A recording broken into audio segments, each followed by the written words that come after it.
Yung pag-volunteer, lalo na sa konteksto ng Pilipinas, napakahalaga niya dahil nabibigyan nito ng pagkakataon yung mga ordinaryong Pilipino na makiambag sa pinagdaraanan ng ating lipunan.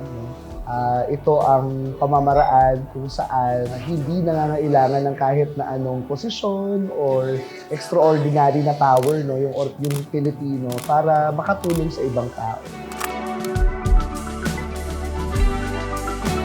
We realize that the sense of volunteerism is really our sense of living out Magis.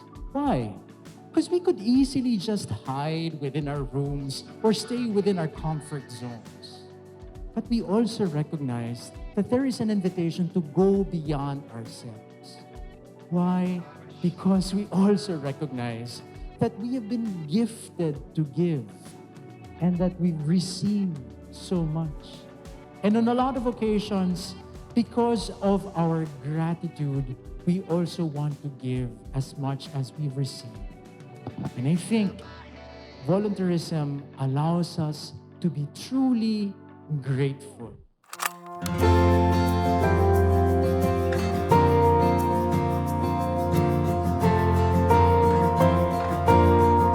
Vamos Iman Volunteer, the SUGPAT Volunteers Summit, is a 3-day summit that aims to enlighten young people on the importance of volunteering, and it's an opportunity for them to actively engage in volunteering activities. And this is also an opportunity for them to interact with like-minded individuals, and it's not only open to experienced volunteers, but it's also open to young people who are interested to start in volunteering. This is also part of the celebration of Ateneo Fiesta 2023 and the National Volunteers Month. This is also an effort under Learning to Earning Pathways, or LEAP, because in LEAP, we want to raise the civic engagement of our young people. The theme for this year is Igniting Volunteer-Led Innovation for Future Growth and Social Transformation. The theme was actually framed by the members of the National Volunteer Month Steering Committee. This was aligned with the goal of the Philippine Development Plan. The NSC believes that the country's trust for innovation can be filled in by volunteerism. Even the way we do our volunteering work, we also need to innovate so that we will be able to reach more, especially the marginalized groups. We need to reimagine volunteering. Makikita natin na bawat isa sa atin, kahit ano po yung ating estado sa buhay, ay meron at pwede po tayong mag-volunteer dahil meron po tayong maaring maibigay. So Vamos Iman Volunteer is a space for our young people to really explore and experience volunteering. So day 1 of the Volunteer Summit was about our speakers, really talking about how to answer a personal call to volunteer. We invited 3 speakers. The first one is Mr. Donald James Gawe, the Executive Director of the Philippine National Volunteer Service Coordinating Agency. He shared the insights on why we celebrate National Volunteers Month in the Philippines. So Mr. Gawe also shared to us the different benefits of volunteer work and the different opportunities their agency has for young people who are interested in volunteering. The second speaker is Ms. Meryl Resuor. She is the Assistant Principal for Formation and Community Extension in ADSU Senior High School. We invited her because we wanted her to share her personal journey of being a part of the 34th batch of the Jesuit volunteers in the Philippines. As for the last speaker, we had Mr. Rafi Magno, the Executive Director of Angat Pinas Incorporated. He shared with us his experience in organizing a big movement of volunteerism and the different efforts of Angat Pinas. He also shared with us the importance of sustainability in volunteer work and that small steps can make big ripples of change. And then we had our partner organizations present the different advocacies and volunteer initiatives they offer and have prepared for our volunteers in this summit. On the second day, this is where we saw the knowledge and enthusiasm of our participants into action. They went into the volunteering activities in different communities here in Zamboanga City. Our partner organizations prepared 4 activities. The first one, Lakbay Edukasyon, which was organized by Sangguniang Kabataan Divisoria. The second activity is Project Rio, river improvement operations by Education Development Center Zamboanga City in collaboration with SK Mercedes. The third activity is the tar pot making by Kids Who Farm. And the last activity is Garden Attack by Kids Who Farm in collaboration with the Association of Tulungatong Innovative Women Agripreneurs.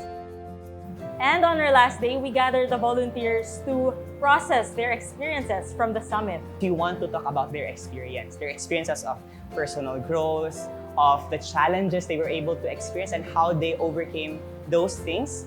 And at the same time, we also want to highlight the way forward for them. What are the opportunities that await our volunteers after this summit?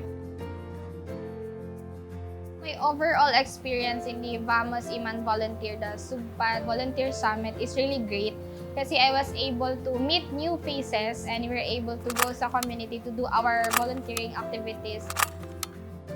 My experience for this 3-day event of the SUGPAT Summit, it was mesmerizing. The new learnings, experience natutunan ko with my co-participants as well as to the organizers of the event. Sobrang daming learning siya. My favorite part in this 3-day event is yung synthesizing kay Sir Rogin.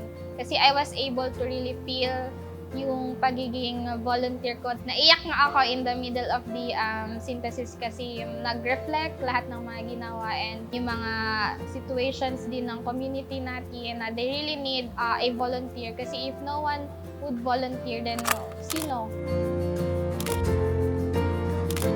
Yung mga ganitong klaseng event ay ino-organize ng SUGPAT, napakahalaga niya kasi it builds solidarity among young volunteers. And I guess yung solidarity is really the fuel of volunteerism in the Philippines. Kaya naman maraming naienganyong mag-volunteer dahil nararamdaman natin yung kahalagahan nito at nakikita natin na marami ding mga katulad natin ang gustong makiambag at tumulong.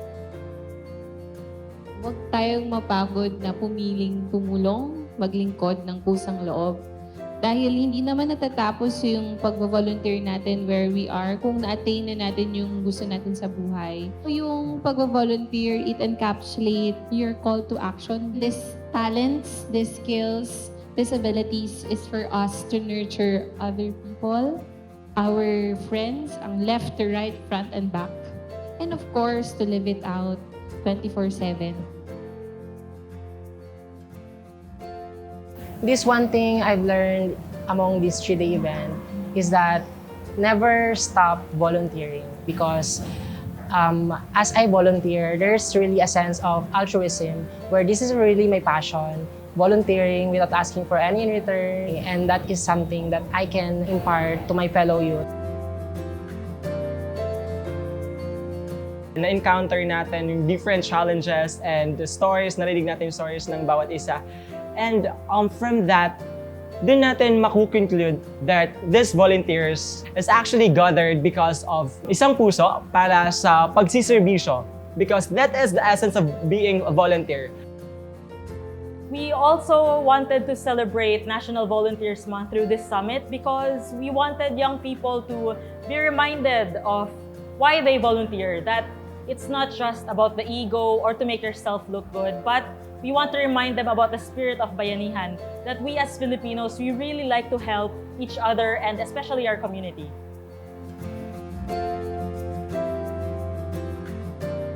Yung volunteerism kasi, aside from it provides a platform, a space for Filipinos to take part in solving pressing concerns in our society, it also develops your values that would eventually push you to really love your country. And para sa akin, napakahalagang proseso nun na matutunan mong mahalin ang iyong bayan sa pakikipagkapwa. Vamos, Iman Volunteer!